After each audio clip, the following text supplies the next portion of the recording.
Commençons par la seule femme de cette liste pour laquelle le mot « espionne » ne relève ni de la rumeur ni d'une reconstruction romanesque. Lorsque Joséphine Baker arrive à Paris en 1925, elle n'a pas encore 20 ans. Elle vient des États-Unis, où la ségrégation limite brutalement les possibilités offertes à une jeune artiste noire. À Paris, son énergie, sa danse et son sens de la scène produisent un choc. En quelques années, elle devient l'une des femmes les plus célèbres d'Europe. Mais derrière les costumes, les affiches et les soirées mondaines, se trouve une femme attentive à la politique. Joséphine obtient la nationalité française en 1937. 2 ans plus tard, lorsque la guerre commence, elle refuse de rester une simple vedette chargée de distraire les soldats. Elle propose ses services à la France. Les archives militaires sont claires. Dès 1939, Joséphine Baker travaille pour le contre-espionnage du 2e bureau. Son principal avantage est précisément sa célébrité. Une artiste internationale peut assister à des réceptions, rencontrer des diplomates et voyager sans provoquer immédiatement la méfiance. Dans les salons, les représentants étrangers parlent plus librement devant une chanteuse que devant un officier en uniforme. Joséphine écoute, mémorise et transmet. Ses déplacements artistiques lui donnent une couverture idéale. Lorsqu'elle quitte la France occupée, elle poursuit son engagement depuis l'Afrique du Nord. Sa santé devient fragile, mais elle continue à soutenir la France libre, à transporter des informations et à utiliser son réseau de relations. Il faut pourtant éviter de transformer cette histoire en film d'aventure. Son travail ne consiste pas à courir dans les rues avec une arme ou un faux passeport à la main. Sa force vient de ce que personne ne s'étonne de la voir dans une ambassade, un hôtel ou une réception officielle. Elle utilise la place que la société lui a donnée pour servir une cause qu'elle a choisie. Après la guerre, elle reçoit plusieurs décorations françaises. Pourtant, pendant longtemps, le grand public retient surtout la danseuse, les chansons et le château des Milandes. Les dossiers conservés par le service historique de la Défense révèlent une autre Joséphine, résistante, militaire et agente de renseignement. Elle n'a donc pas été une star soupçonnée à tort. Elle a réellement accepté une mission, et ce premier cas permet de comprendre toute la difficulté de notre histoire. Chez Joséphine Baker, les documents confirment l'engagement.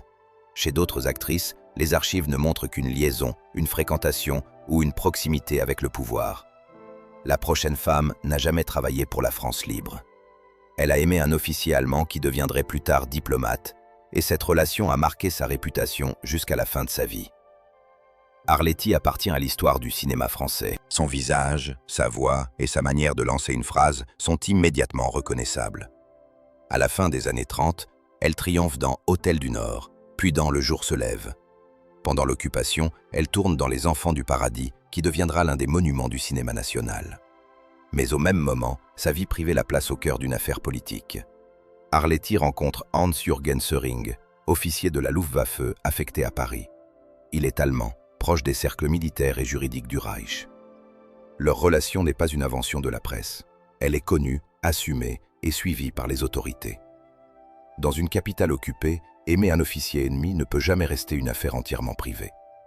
Söring n'est pas encore diplomate lorsqu'ils se rencontrent. Il le deviendra après la guerre, au service de la République fédérale d'Allemagne. Il exercera notamment des fonctions consulaires en Afrique avant d'être nommé ambassadeur au Congo. Ce parcours donne rétrospectivement à leur histoire une couleur diplomatique encore plus forte. À la Libération, Arletty est arrêtée et détenue. Elle doit répondre de sa conduite pendant l'occupation et se voit temporairement écartée des plateaux. Pourtant, aucune preuve sérieuse ne démontre qu'elle ait fourni des informations aux Allemands ou participé à une activité de renseignement. Le dossier concerne avant tout sa liaison et ce qu'elle représente dans une France qui cherche alors à juger les comportements de chacun. Le cas Arletty pose une question essentielle. Une relation sentimentale avec un officier permet-elle de conclure à une collaboration politique? La proximité peut donner accès à des conversations et à des informations. Mais la possibilité n'est pas la preuve. Arletty a toujours présenté cette histoire comme un choix personnel. Ses détracteurs y voyaient l'insouciance d'une vedette protégée par sa célébrité. Ses défenseurs rappelaient qu'elle n'avait tourné aucun film de propagande et qu'aucune mission secrète ne lui avait été attribuée. Après quelques années, elle retrouve le cinéma et le théâtre, mais son nom reste attaché à cette période. Les photographies de la grande actrice et celles de l'officier allemand semblent raconter 2 vies parallèles. L'une éclairée par les projecteurs, l'autre observée par la police et jugée par l'opinion. Arletty n'était pas une espionne démontrée. Elle était une femme célèbre dont l'amour devint une affaire d'État. La prochaine actrice connaîtra une situation presque inverse. Elle épousera un diplomate étranger soupçonné par les Allemands et acceptera un voyage très controversé pour obtenir sa libération. Danielle Darrieux traverse presque tout le XXe siècle du cinéma français. Elle commence à tourner à 14 ans et devient rapidement une vedette grâce à sa voix, son élégance et une modernité qui séduit le public. Avant la guerre, Mayerling lui apporte une renommée internationale. Hollywood lui ouvre ses portes, mais elle choisit de revenir en France. Pendant l'occupation, elle continue à travailler pour la Continental, société de production contrôlée par les autorités allemandes. Comme beaucoup d'artistes de cette période, elle se retrouve prise entre carrière, contraintes économiques et pression politique. Sa vie change lorsqu'elle rencontre Porfirio Rubirosa. Beau, mondain et proche du dictateur dominicain Rafael Trujillo, Rubirosa exerce différentes fonctions diplomatiques. Il fréquente les ambassades, les hôtels de luxe et les cercles où se croisent responsables politiques, industriels et célébrités. Danielle l'épouse en 1942, mais Rubirosa tient des propos hostiles au nazisme et finit par être placé en résidence forcée en Allemagne. Certaines sources indiquent qu'il est soupçonné d'espionnage ou d'activités contraires aux intérêts allemands. Pour Danielle, le problème n'est plus abstrait. L'homme qu'elle aime est retenu loin d'elle. La même année, les autorités allemandes organisent un voyage d'acteurs français à Berlin. Cette opération doit montrer que la vie culturelle continue et que les grandes vedettes françaises acceptent de visiter l'Allemagne. Danielle Darrieux participe au voyage. Elle est accompagnée d'autres artistes, mais son objectif personnel est d'obtenir la libération de Rubirosa. Le voyage est utilisé par la propagande. Les photographies de vedettes françaises souriant dans les studios allemands produisent exactement l'image recherchée par le régime. Après la guerre, ces images seront retenues contre les participants, souvent sans rappeler les pressions et les motivations individuelles. Rubirosa est finalement libérée. Le couple se retire en Suisse jusqu'à la fin du conflit. Danielle reprendra ensuite sa carrière et deviendra l'une des actrices les plus respectées de France. Fut-elle une intermédiaire entre diplomates? Transmit-elle des messages? Aucune preuve solide ne permet de l'affirmer. Ce qui est établi, c'est son mariage avec un diplomate surveillé, son voyage à Berlin et l'utilisation politique de son image. Son histoire montre comment une actrice peut devenir un outil de propagande sans contrôler le sens donné à ses gestes. Danielle voulait sauver son mari. Les autorités voulaient montrer une star française en Allemagne. La même photographie permettait donc deux récits opposés. Mais bien avant la Seconde Guerre mondiale, une autre reine de la scène avait compris que la célébrité pouvait ouvrir les portes les mieux gardées. Elle se nommait Mistinguett, et les services français viennent seulement de reconnaître pleinement l'ampleur de son rôle. Avant Joséphine Baker, il y avait Mistinguett. Dans le Paris de la Belle Époque, elle est la reine des théâtres, des revues et des grandes salles de spectacle. Son nom apparaît en lettres immenses sur les affiches. Elle joue, chante, danse et construit une personnalité que toute la France reconnaît. Lorsque la Première Guerre mondiale commence, Mistinguett est déjà une vedette. Elle possède un avantage rare. Elle peut voyager, rencontrer des personnalités étrangères et attirer l'attention sans paraître menaçante. Là où un inconnu serait immédiatement contrôlé, elle est accueillie comme une célébrité. Les recherches historiques et les hommages récents des services français indiquent qu'elle accomplit des missions pour le deuxième bureau, le renseignement militaire de l'époque. Ces déplacements la conduisent notamment en Suisse, en Italie et au Royaume-Uni. L'Espagne est également mentionnée dans certaines reconstitutions. Son rôle exact reste difficile à reconstruire dans chaque détail. Une agente efficace laisse peu de traces, et Mistinguett elle-même n'a livré que tardivement une partie de ses souvenirs. Mais l'existence de son engagement n'est plus seulement une légende de music hall. Elle est aujourd'hui reconnue publiquement par les institutions françaises du renseignement. La méthode repose sur les relations humaines. Mistinguett entre dans des lieux où militaires, aristocrates et diplomates se rencontrent. Elle écoute les conversations, observe les déplacements et rapporte ce qu'elle juge utile. Sa couverture n'est pas un faux métier. Sa couverture est sa véritable identité. Cette situation comporte aussi un danger pour sa réputation. En 1918, son nom est prononcé publiquement dans une affaire politique. Une partie de la presse imagine qu'elle aurait renseigné la police sur les artistes de son entourage. Comme elle ne peut pas révéler la réalité de ses missions, elle se retrouve soupçonnée sans pouvoir se défendre complètement. Voilà le paradoxe du renseignement. Tant que le secret est conservé, L'agente ne reçoit aucune reconnaissance. Si le secret est révélé, son travail peut être déformé ou utilisé contre elle. Mistinguett poursuivra pourtant sa carrière et restera l'un des grands symboles du spectacle français. Des décennies plus tard, les archives et les historiens feront apparaître une seconde silhouette derrière la vedette, celle d'une femme capable de transformer une tournée, une réception ou une conversation en mission pour son pays. Chez Mistinguett, comme chez Joséphine Baker, la relation avec les services est réelle. Dans le cas suivant, rien n'est aussi clair. Une grande actrice des années 30 va aimer un officier allemand, tenter de fuir avec lui et perdre presque tout, sans que la preuve d'une activité d'espionnage soit jamais établie.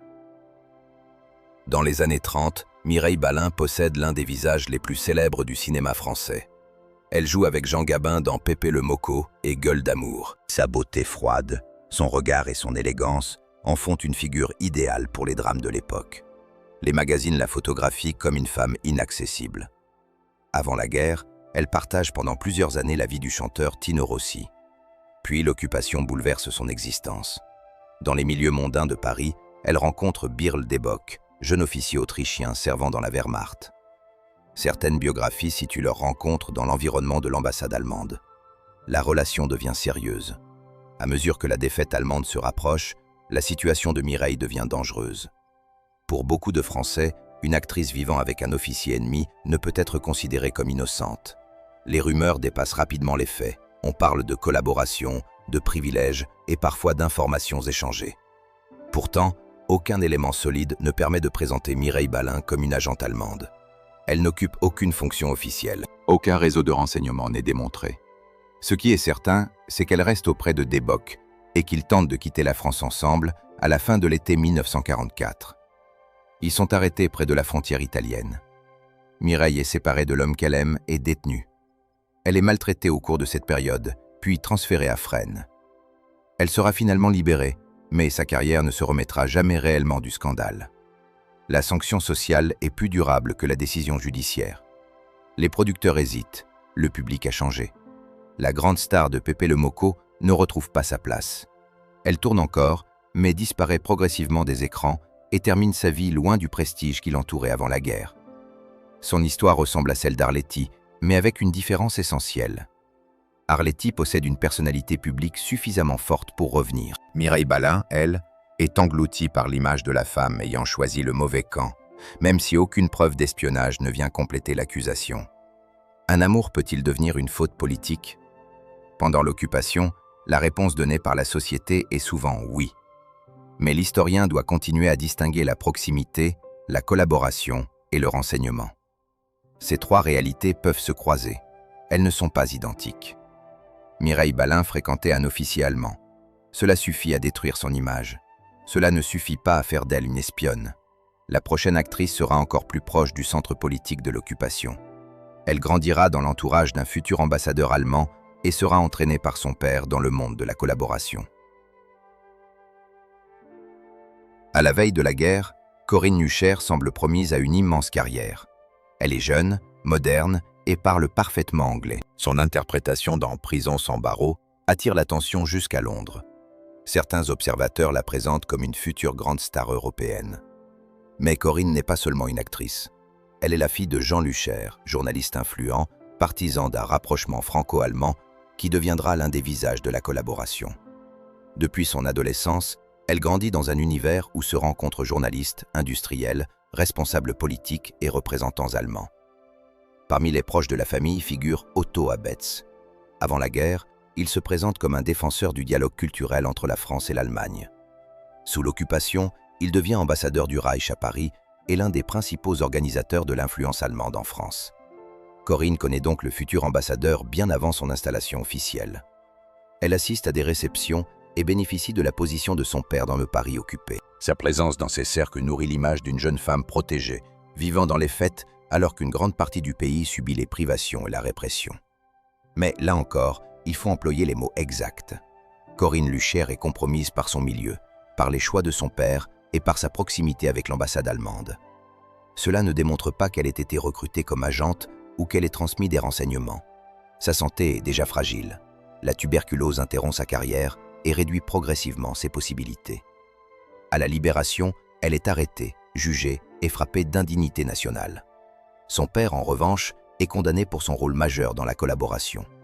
Après la guerre, Corinne publie un livre dans lequel elle tente de raconter sa version des événements. Elle y apparaît moins comme une stratège que comme une très jeune femme entraînée dans le monde politique des adultes, fascinée par le luxe et incapable de mesurer pleinement les conséquences de ce qui se joue autour d'elle. Elle meurt en 1950, à seulement 28 ans. Sa filmographie reste courte, mais son destin continue de fasciner parce qu'il réunit cinéma, propagande, ambassade et responsabilité familiale. Corinne se trouvait au centre des salons du pouvoir, sans nécessairement en comprendre tous les mécanismes.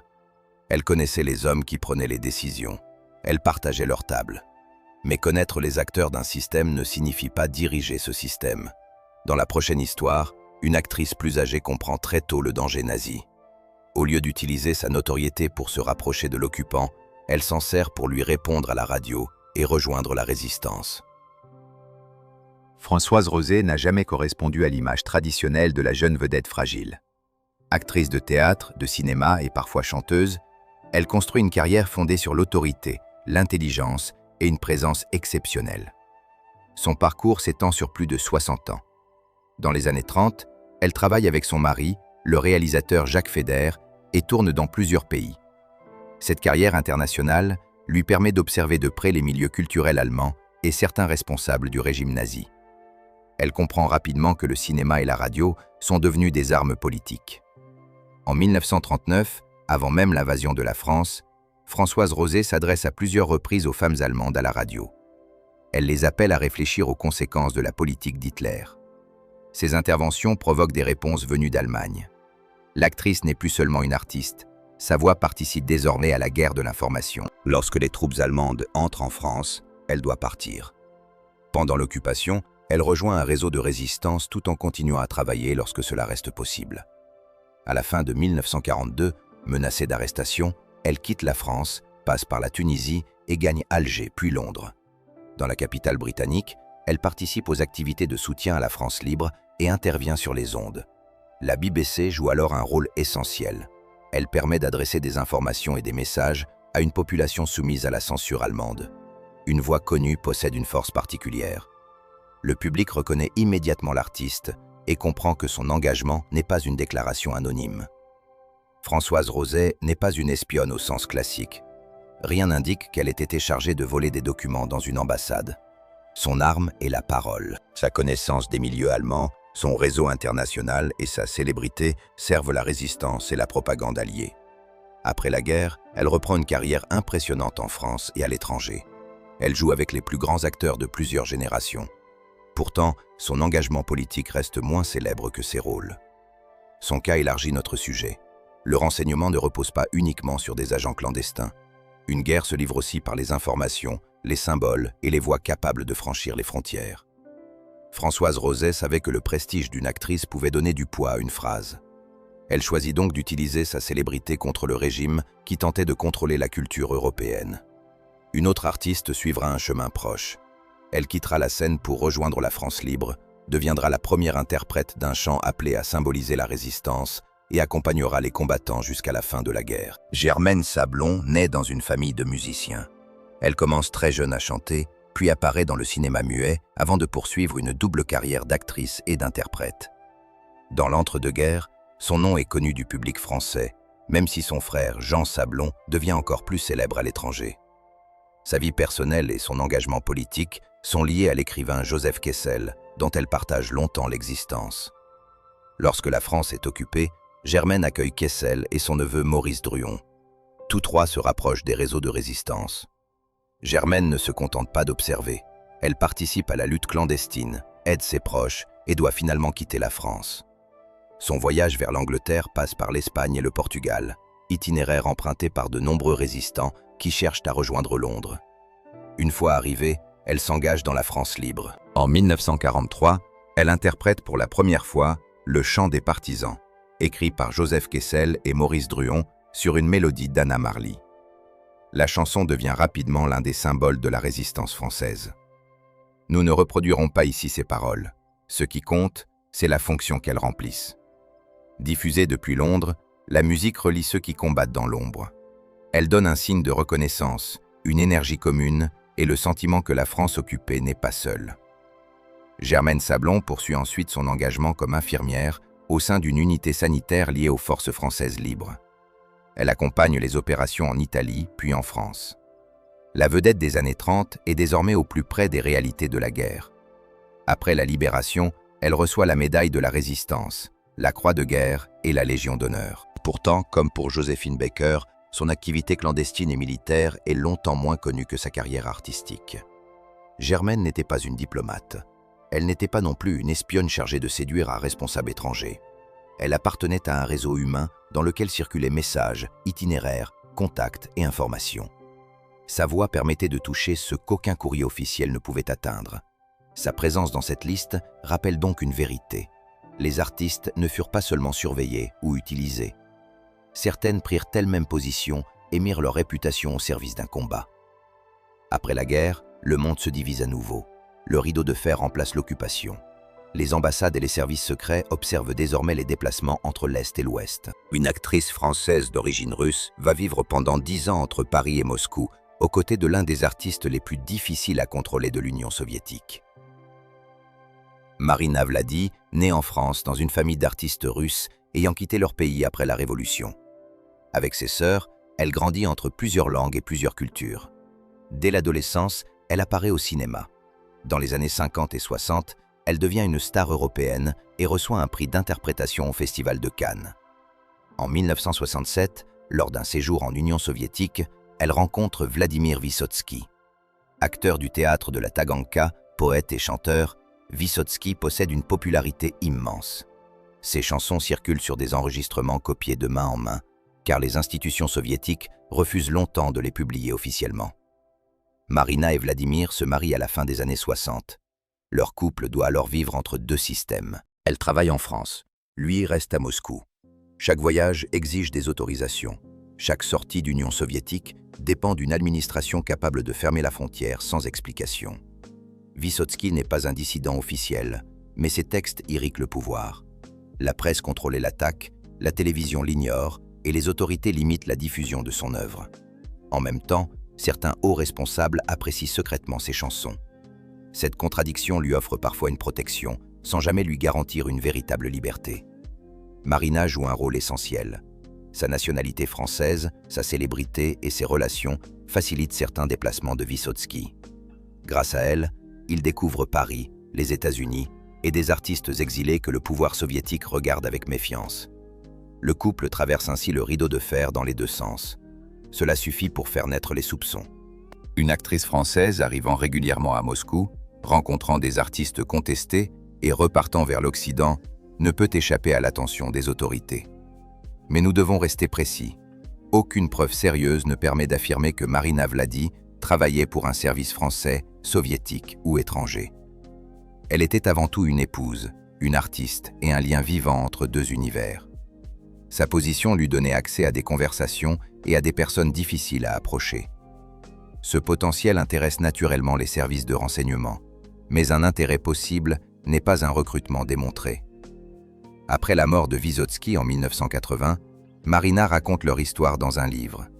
Elle décrit les obstacles, les séparations et la difficulté de vivre avec un homme adoré par le public, mais tenu à distance par les institutions.